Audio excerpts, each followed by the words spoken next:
Ladies and gentlemen, allow me to welcome you to How to Become the World's Greatest Chef, created by Skull Mapping. Before we start, let me give you a couple of tips in order to get the best experience.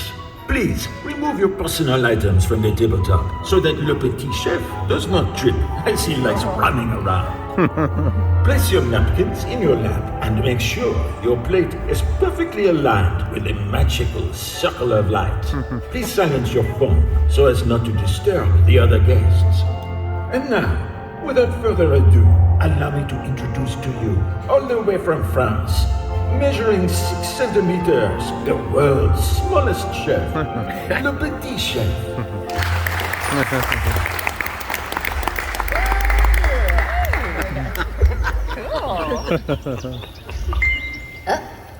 Mon Dieu, there's always one bad apple who still hasn't figured out how to silence their phone. Encore une fois? Oh, oops, c'est moi. What are you looking at? It's not my fault that I'm so popular. Oh, mon Dieu, another one of these haters commenting on my Instagram. Look at this little man with his squeaky voice, thinking he's so cool just because he stirs in a cooking pot. First of all, it is very difficult to stir in a pot if you're only 6 centimeters tall. And secondly, I'm not just a little man. I'm a chef, and being a great chef is so much more than stirring in a cooking pot. To tell you, I understand where all these jealous comments come from. Chefs nowadays, they get so much attention. With all these cooking shows on television, some of them, they start to think they are the most important person in the world. Actually, maybe they are right. Because if you think about it, food is the most important thing in the world. Food is what makes the world go round. If you look at, for example, something simple as salt. Did you know that in the past, salt used to attract invaders and even cause wars? So, if people go to war over salt, imagine what they would do in a world without chefs. Oh, let's see. Oh, luckily, not all people are complete aficionados. It says, how can I become such a master chef like yourself? Flattering. Honestly, I get this question like a million times. To put this to bed once and for all, let me give you 5 tips on how to become a great chef. Even if you don't know how to cook an egg, by the end of this dinner, probably you will still not be able to cook an egg. What do you expect? I'm not a miracle worker. But I'm sure if you pay attention, you'll learn a thing or two. Or at least you'll be able to make an interesting picture for your Instagram. Hashtag most amazing dinner of my life. Hashtag Petit Chef is so cute. Okay, without further ado, pay close attention. Lesson numéro 1. 3 words. History of food. In order to become a master chef, you have to study the traditions and understand where food comes from. Let's take something simple and common as the tomato. Tomatoes don't come from Italy. No, the first tomatoes came from what today is known as Peru.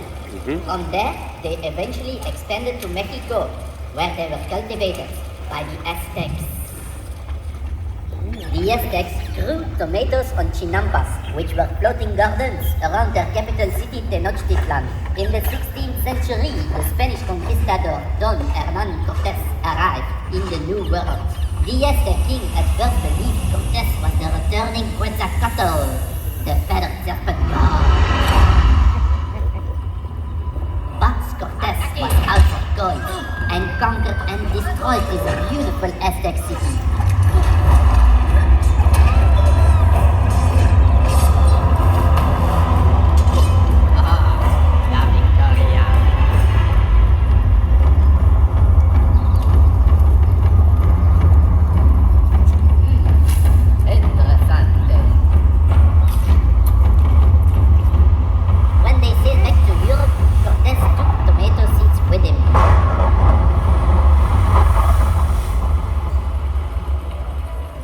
Tomato was introduced to the European aristocracy.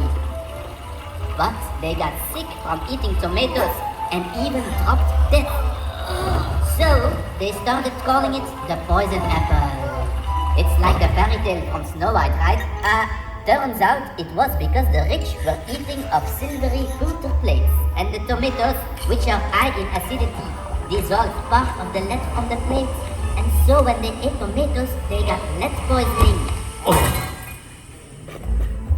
Finally, in the 19th century, an Italian chef created a pizza to celebrate the visit of Queen Margherita to Naples. He made a pizza with 3 ingredients that represented the colors of the new Italian flag. Red, the tomato sauce. White, the mozzarella cheese. And green, the basic topping. And so the pizza margherita was born, which was so successful that the tomato became a popular ingredient in many different dishes. So please enjoy this ingredient which made such beautiful travels over different continents. On a side note, we, the French, were convinced that tomatoes had powerful aphrodisiac qualities, and so we called them pommes d'amour, love apples. So, if you go home later tonight and have a nice evening, you know what I mean? Yes, well, anyways, you can thank me later. Bon appetit! What is that?